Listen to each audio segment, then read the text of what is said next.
This can't be the new normal. You can't tell me you're not sick and tired of this. You can't tell me you're not sick and tired of doing what you're doing every single day and you're just struggle busing it to make it through. Some folks have never had to endure this in their life. They've always had a good job. They've always gotten paid well. They've always had their education to fall back on. There are folks that have never been on a low income in their entirety of their adult life. They are really struggling for the first time. There are people out there in this world who have never struggled, and I'm not talking about you. But I am talking about the rest of us who are really, really trying. I don't want to work a million jobs. I don't want to come home tired because I left before the sunrise and I came back after dark. Well after dark. I am working an hourly job, training in another job. I am door dashing. I'm doing Uber Eats. I'm doing all the things I can in my beater car that is broken. This thing has a blown head gasket. I know, you're like, how you driving that, Amanda? Liquid gold for $12.99. Stop leak. It's a Band-Aid. It's not going to last forever. But it's just enough to get me through. And if I do these things in my rural, little tiny itty bitty town and I don't have to drive long distances, I might make it. I might be okay. I might lump it till I make it. But I'm sick of it. I'm sick of it. I'm tired. I'm tired. I have a family member who works really, really hard. Has worked hard all of their adult life. Never asked for a thing. Never has ever utilized any services. And you know what I'm talking about. And this person, for the first time, had to utilize services out of a complete sheer emergency. Had to use their state health insurance for the first time to go to the ER. And this ER visit was a doozy. This family member of mine got so nervous, they popped up out of the bed and they said, I got to get out of here because you're charging me.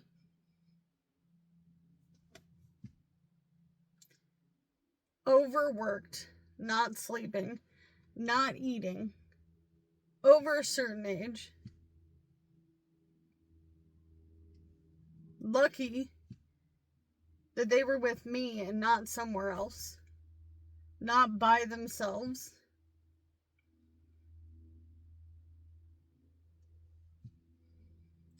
Not of an age where they need to be like in senior care or senior living. I'm not talking about that. But people are stressed to the max. They're going to the hospital because they're giving themselves an emergency situation. Not only that, but I'm seeing other people in this community that are struggling harder than I ever anticipated. Ever. I tell this story a lot to everybody. If you've already heard this story from my other channel, give me some grace. Stick around. Keep watching.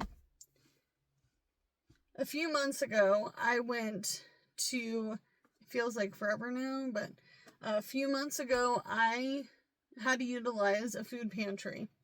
Now, over the last year, I've used food pantries less and less because I know that folks need it. Now, recently, I've gone pretty much every week that my community allows. But I remember this, and I think I'll remember it for the rest of my life. the food pantry was getting to the end. And if you have already gone through one time, meaning you've gotten your produce, your bread, then you move on to the cold and the frozen, pre-made, all that stuff, you could go in again. You could go through one more time. And this gentleman comes up to me and he says, listen, me and my neighbor drove here from a neighboring town, and I wanted to know, like, it's kind of embarrassing, but do you think I can use this for, like, regular milk?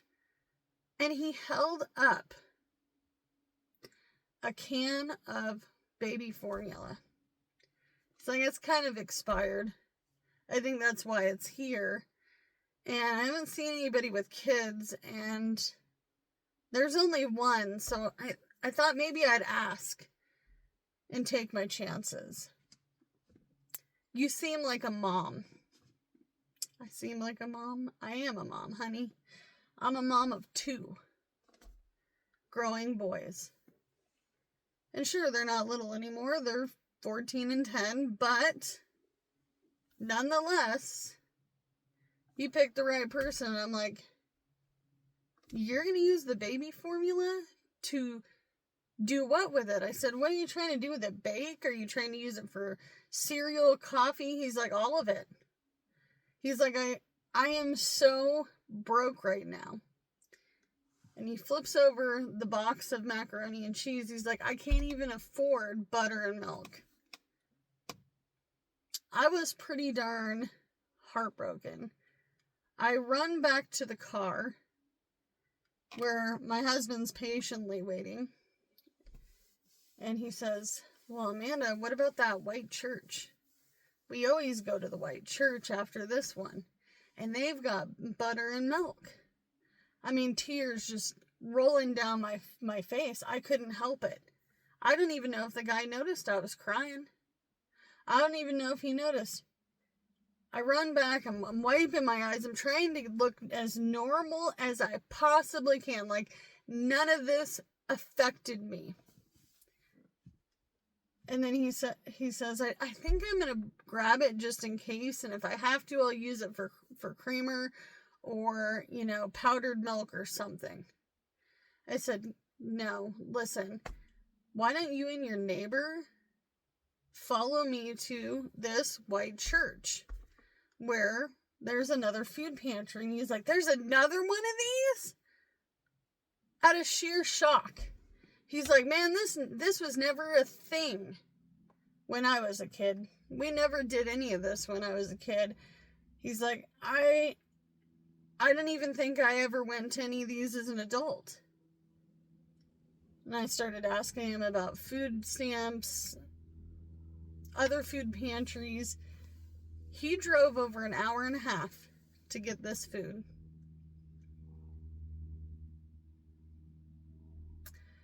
I was like, follow me to the white church. And both him and his neighbor went in and they got stuff. And I mean, I've never seen anybody look so vibrant in my whole life. How are you not sick of this? How are you not sick of this? And if you don't go in your community and do these things and you don't see them, they're happening. It's real. It's real. I was on a DoorDash and I was waiting so long for this order. It was only a $3.75 order. I was going about 2.5 miles from the McDonald's, and I see this guy scrounging through the trash. And he's not a bum. No, he's not. He's driving a regular car, not newer, but like regular sedan. I think it was like a Hyundai. I think probably about a 2005, 2006. About my parents' age. Scrounging through the trash. And I said, hey. He's like, hey. I have the door open, and I'm noticing him from the window. I'm opening the door saying, hey, and he's like shocked. I mean, he looked like... So I walk outside and I said, hey, what's going on? You okay? I was like, did you drop something in the trash on your way out? And he's like, oh, no, it's nothing. Come to find out, he's another fellow, very, very new to the game, DoorDasher. He says, I was going to get myself a soda, but I don't really have any money. I said, dude, are you doing DoorDash right now? Because he had his phone.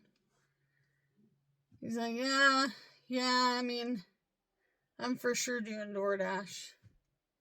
But it's been slow. I said, how long have you been at the game? He says, oh, I don't know, about 3 weeks now since I lost my job in the kitchen I worked in. Restaurant jobs. They're all starting to go away. All those jobs are going away. You know why? People aren't eating out. People aren't going out to fast food. They're not doing all those things. I know from my own experience. I work in fast food. I said, dude, do you want something to drink? I'll buy you something to drink. Oh, no. You don't have to do that, young lady. No, listen. From one dasher to another, let me buy you something. I said, are you hungry? He says, yeah. Yeah, I mean, I haven't really ate anything today. I'm like, listen, on my McDonald's app, if I buy something, I'll get a free fry. Now, mind you, I'm on the struggle bus, too. I don't have a lot of money to be buying people burgers and doing all the things. I wish I could do charity things. I wish I could. But I'm not in that realm. I'm struggling. So I buy him a soda. He gets the free fry. He is just happy as could be. I said, listen, you gotta really be out here during the times that it is peak times to work. Lunch and dinner are going to be your meal ticket. And even then, you might have to work late nights. Come to find out, this dude has been scheduling his DoorDashes from the time he wakes up until 11, 12 o'clock at night. He's like, sometimes I don't work the whole day, but I'll go home and I'll wait for a DoorDash order to come in. My dad does DoorDash and he calls it pick and roll, where you are at home and you roll out of your own driveway because you were waiting for an order. Because why wait in a parking lot if you don't have to? Especially if you're like me and you live in a tiny town and everything's within literally a half of a mile.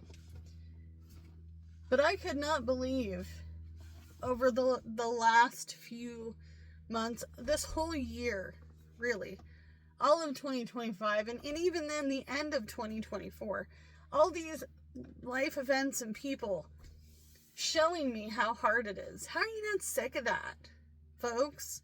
How are you not sick of this? We can't keep doing this. And I'm not even talking on any... You don't know my political views. You can tell me, oh, this is what you... No. You don't know who I voted for. You don't know my political views. You don't know anything really about that. Because I don't even talk to my family or my friends. My husband doesn't even know my political views. My ex, one of my children's fathers that I was with long term doesn't even know my political views to the fullest. This is inhumane. This is beyond anything political. This is beyond anything religious. This is unhumane to do this to people.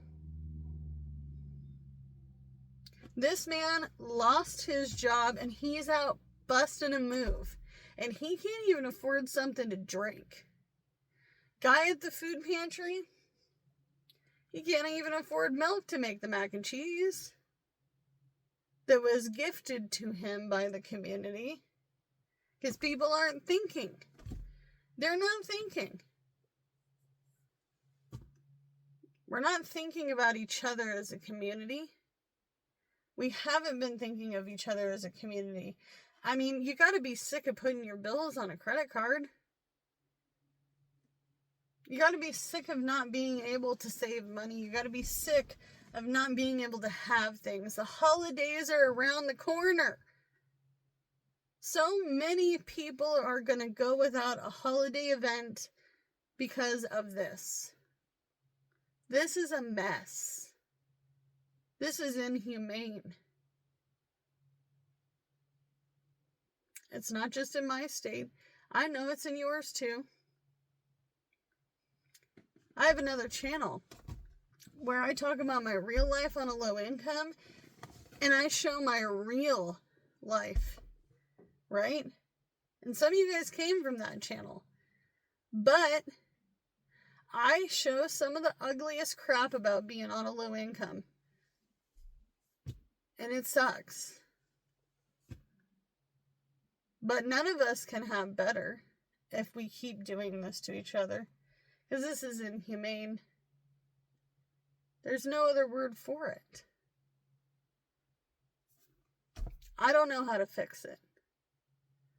We need community in communities.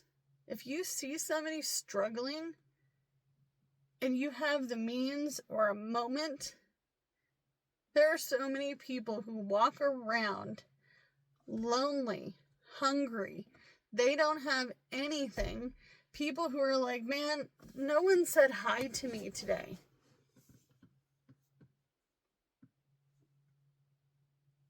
I have an elderly man that comes to church, and he literally, the first time I shook his hand and met him, he told me, I come to church for community.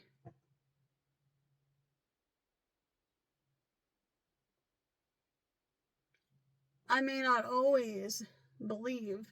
I may not always feel like things are going right, but I'm here for community. We need to be each other's community. Let's lift each other up in the comment section down below. Lift each other up. Yeah, I'm sick of it too. Me too. I'm sick of it. So if you made it to the end of this video, leave me a hashtag community. All together, no spaces, hashtag community, and I will see you guys in the next video. Bye, guys.